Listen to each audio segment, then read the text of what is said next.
ఇందిరమ్మ ఇళ్ల లబ్ధిదారులకు తెలంగాణ ప్రభుత్వం గుడ్ న్యూస్ అయితే చెప్పింది. ఆగస్టు 21వ తారీఖున పూర్తయిన ఇళ్లను ఇక ప్రారంభించబోతుంది. ఇందులో భాగంగా రాష్ట్ర వ్యాప్తంగా 44 ఇళ్లు పూర్తయినట్టు ఇప్పటికే గృహ నిర్మాణ శాఖ నిర్ధారించింది. ఈ ఒక్క ఇళ్లనైతే మాత్రం సీఎం రేవంత్ రెడ్డితో పాటు జిల్లాల్లో ఎక్కడెక్కడైతే ఇల్లు పూర్తయినాయో అక్కడ స్థానిక మంత్రులు ఎమ్మెల్యేల చేతుల మీదుగా గృహ ప్రవేశాలు చేసి లబ్ధిదారులకైతే మాత్రం ఇవ్వబోతున్నారు. ఇక సీఎం రేవంత్ రెడ్డి అయితే మాత్రం ఆగస్టు 21వ తారీఖున భద్రాద్రి కొత్తగూడెం జిల్లా చంద్రుగొండ మండలం బెండాలపాడు గ్రామంలో ఆయన ఇక ఇళ్లనైతే మాత్రం ప్రారంభించబోతున్నారు. ఇక మిగిలిన ఇంతకుముందే మాట్లాడుకున్నట్టు మిగిలిన గ్రామాల్లో ఇక జిల్లాల్లో కూడా ఆయా మంత్రులు ఆయా నియోజకవర్గ ఎమ్మెల్యేల చేతుల మీదుగా ఈ యొక్క పథకం అయితే మాత్రం ప్రారంభించబోతుంది. అధికారులు ఇంతకుముందే చెప్పినట్టు ప్రస్తుతానికైతే మాత్రం 44 ఇళ్ళు అయితే మాత్రం రాష్ట్ర వ్యాప్తంగా పూర్తయినాయి. ఇంకా మరిన్ని కూడా పూర్తయ్యే అవకాశం ఉన్నట్టయితే తెలుస్తోంది. దీంతో ఈ ముహూర్తాలను దృష్టిలో పెట్టుకుని అయితే మాత్రం ఆగస్టు 21వ తారీఖున అయితే మాత్రం ప్రభుత్వం అయితే నిర్ధారణ చేసింది. ఎందుకంటే ఆగస్టు 21, 22, 23 తర్వాత ఇక మంచి రోజులు లేకపోవడంతో ఆ తర్వాత దసరా తర్వాతనే ఉండడంతో ఇదే కరెక్ట్ సమయం. ఎక్కడో ఎంతవరకు పూర్తయినాయో అంతవరకు ప్రారంభిస్తే బాగుంటుందని కూడా ప్రభుత్వం అయితే అంచనా వేసింది. అందుకోసమే ఈ డేట్ను ఫిక్స్ చేసినట్టయితే మాత్రం అధికారులు అయితే చెప్తున్నారు. ఎందుకంటే మరోవైపు వచ్చే నెలలో వచ్చే నెలలో సెప్టెంబర్ 30 లోపే హైకోర్టు అయితే మాత్రం స్థానిక సంస్థల ఎన్నికలు ఎట్టి పరిస్థితుల్లోనూ నిర్వహించాలని అయితే ఇప్పటికే ఆదేశాలు జారీ చేసింది. ఒకవేళ రిజర్వేషన్లపై ఏదో ఒక నిర్ణయం తీసుకుంటే మాత్రం వచ్చే నెలలో ఎప్పుడైనా నోటిఫికేషన్ వచ్చే అవకాశం ఉంది. ఈ నోటిఫికేషన్ వస్తే మాత్రం ఇటు ఎన్నికల కోడ్ కారణంగా ఈ పథకాన్ని ప్రారంభించడానికి సాంకేతికంగా అడ్డంకులు ఉండే అవకాశం ఉంటుంది. తద్వారా ముందే ప్రారంభిస్తే ఒకవేళ ఎన్నికలకు పోయే ఉద్దేశం ఉంటే ముందే ప్రారంభిస్తే ఎన్నికలకు కలిసే అవకాశం ఉంటుంది. ఇది ఒక ప్రచార అస్త్రంగా ఎన్నికల్లో ఉపయోగపడుతుందని కూడా ఇటు సర్కారు యోచిస్తున్నట్టే తెలుస్తుంది. అందులో భాగంగా 21వ తారీఖును ఫైనల్ చేశారు. ఆ రోజు మాత్రం ఉమ్మడి ఖమ్మం జిల్లాలో సీఎం రేవంత్ రెడ్డి పర్యటన ఉండబోతుంది. అందులో బెండాలపాడు గ్రామంలో ఆయన ఇళ్లను ప్రారంభించబోతున్నారు. మరి ఆ గ్రామాన్ని ఎందుకు ఎంచుకున్నారు, ఎందుకు దాని ప్రధాన కారణం ఏంటి, ప్రాధాన్యత ఏంటంటే మాత్రం ఆ గ్రామంలో 310 ఇల్లు కేటాయిస్తే 180 ఇళ్ల వరకు అయితే మాత్రం ఖచ్చితమైన కొలతలతో అక్కడ లబ్ధిదారులు అయితే మాత్రం ఇళ్లను నిర్మాణ దశలో ఉంచారు. అందులో 50 ఇళ్ల వరకు అయితే మాత్రం స్లాబులు పడ్డాయి. కొన్ని జిల్లాలో అయితే అసలు స్లాబులు కూడా ప్రారంభం కాలేదు. ఎందుకంటే కొన్ని కారణాల వల్ల అసలు ఇల్లు కూడా పూర్తి కాలేదు.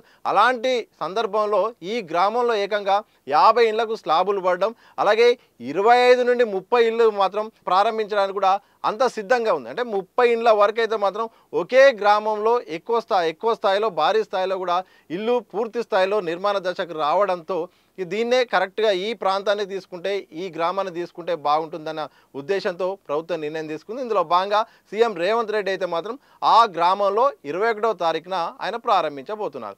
ఇక ఎందుకు మరిన్ని స్థాయిలో మొత్తం రాష్ట్ర వ్యాప్తంగా 44 ఇళ్ళు ఎందుకు పూర్తయ్యాయంటే మాత్రం దీనికి చాలా కారణాలు ఉన్నాయి. ఒకటి, ముహూర్తాల కారణంగా చాలామంది అయితే మాత్రం లబ్ధిదారులు అయితే మాత్రం ఇంటి నిర్మాణం అనేది చేపట్టలేదు.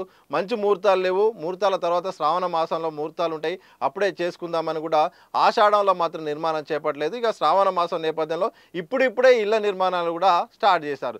సరే, ఇల్లు నిర్మాణం స్టార్ట్ చేసి తొందరగా పూర్తి చేద్దంటే మాత్రం వాతావరణ సమస్యలు కూడా అడ్డంకిగా మారాయి. మనకు తెలుసు, రాష్ట్ర వ్యాప్తంగా వర్షాల ప్రభావం భారీగా పెరిగిపోయింది. మొత్తం తడిసి ముద్దయిపోతున్నాయి. దీంతో ఇటు సిమెంట్ తడిసిపోతుంది, దాయడానికి ఇబ్బంది అవుతుంది. అలాగే ఇల్లు నిర్మాణ దశకు చేయడానికి ఏర్పాటు కూడా ఇబ్బందికరంగా మారిపోయాయి. ఇప్పుడు వాతావరణం ఒక ప్రధాన సమస్యగా మారిపోయింది. మరోవైపు ఇటు నిర్మాణ వ్యయం పెరిగిపోయింది. ఇటు సిమెంట్ ఉన్నది. ఇటు సిమెంట్ కారణంగా దాంతోపాటు ఇటు స్టీల్ ధరలు కూడా పెరిగిపోయాయి. ధరలను కూడా ప్రభుత్వం త్వరితగతిన నియంత్రణ చేయకపోవడంతో అది కూడా ఒక సమస్యగా మారిపోయింది. మరోవైపు సకాలంలో పేమెంట్ రాక కూడా చాలామంది ఇబ్బందులు పడుతున్నారు. లబ్ధిదారులు కొంత సాంకేతిక కారణాల వల్ల, అంటే ఆధార్ సరిగా అప్డేట్ లేకపోవడం వల్ల, ఆధార్తో పాటు బ్యాంకు లింకు లేకపోవడం వల్ల, ఇలాంటి కారణాల వల్ల వాళ్ళకు సకాలంలో పేమెంట్ రాక వాళ్ళు నిర్మాణ వ్యయం వాళ్ళకు భారంగా కావడంతో డబ్బులు వచ్చినప్పుడే చేద్దాం అన్నట్టు కూడా వేచి చూసే ధోరణి ఉండడంతో ఇదొక సమస్యగా మారిపోయింది. ఇలా చాలా సాంకేతిక కారణాలు, రకరకాల కారణాల వల్ల మాత్రం లబ్ధిదారులు పూర్తి స్థాయిలో ఇల్లు నిర్మించలేని పరిస్థితులు అయితే ఉన్నారు. ఇక లెక్కల ప్రకారం చూస్తే మాత్రం హైదరాబాద్ మినహా రాష్ట్ర వ్యాప్తంగా అయితే మాత్రం మొదటి దశలో భాగంగా 3,68,000 వరకు అయితే మాత్రం ఇప్పటికే ఈ ప్రభుత్వం అయితే మాత్రం ఇళ్లను మంజూరు చేసింది. అందులో 3 లక్షల ఇళ్లకైతే మాత్రం పత్రాలు కూడా ఇచ్చింది. వాటికి అన్ని రకాల స్క్రూటినీ చేసి పత్రాలు ఇచ్చింది. వాటిలో 2 లక్షల ఇళ్ళు అయితే మాత్రం గ్రౌండింగ్ పూర్తయ్యాయి. అంటే పునాది దశలో 85,000 ఉన్నాయి. గోడ దశలో మాత్రం 10,000 ఇళ్ళు ఉండగా మొత్తం 98,000 అంటే సుమారు 1,00,000 వరకు అయితే మాత్రం ఇల్లు పురోగతిలో ఉన్నాయి. అంటే ఓవరాల్గా ఈ ఇళ్లలో 1,00,000 ఇళ్ళు అయితే మాత్రం ప్రస్తుతానికి నిర్మాణంలో ఉన్నాయి. అంటే పర్సెంటేజ్ కనుక చూస్తే మాత్రం 27% అయితే మాత్రం ప్రస్తుతానికి నిర్మాణ దశలో ఉన్నాయి.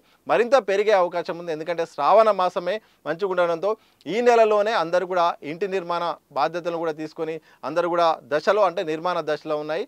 దాంతోపాటు కొలతల కారణంగా కూడా చాలామంది కూడా సాంకేతికంగా ఇబ్బంది పడుతున్నారు. ప్రభుత్వం నిర్ధారించిన కొలతల మేరకే ఆ ఎస్ఎఫ్టీ మేరకే నిర్మించాలని చెప్పడంతో చాలామంది కూడా ఇళ్ల నిర్మాణాలు కూడా మార్పు చేర్పులు కూడా చేసుకుంటున్నారు. ఇలా మొత్తానికైతే మాత్రం సొంతింటి కళ నెరవేర్చే లక్ష్యంతో తెలంగాణ ప్రభుత్వం ఇందిరమ్మ ఇళ్ల పథకాన్ని ప్రారంభించింది.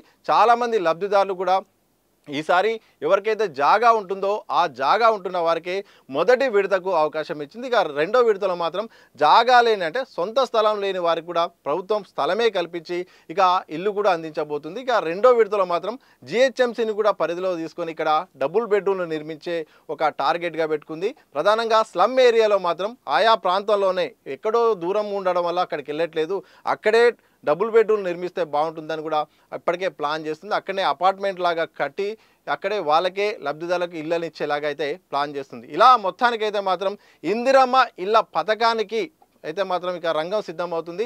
ఇల్లు పూర్తయిన వాటిని అయితే మాత్రం ఆగస్టు 21వ తారీఖున సీఎం రేవంత్ రెడ్డి చేతుల మీదుగా ఉమ్మడి ఖమ్మం జిల్లాలో ప్రారంభం కాబోతుండగా రాష్ట్ర వ్యాప్తంగా అదే రోజు కూడా ఏదైతే ఏ జిల్లాల్లో ఇల్లు పూర్తి స్థాయిలో నిర్మాణ దశ పూర్తి చేసుకున్నాయో అక్కడ మంత్రులు ఎమ్మెల్యేలు కూడా ఈ యొక్క ఇళ్లనైతే ప్రారంభించి లబ్ధిదారులకైతే మాత్రం ఇళ్లను అందించబోతున్నారు. మరి ఇందిరమ్మ ఇళ్ల విషయంలో మీకేమైనా అభ్యంతరాలు ఉన్నాయా?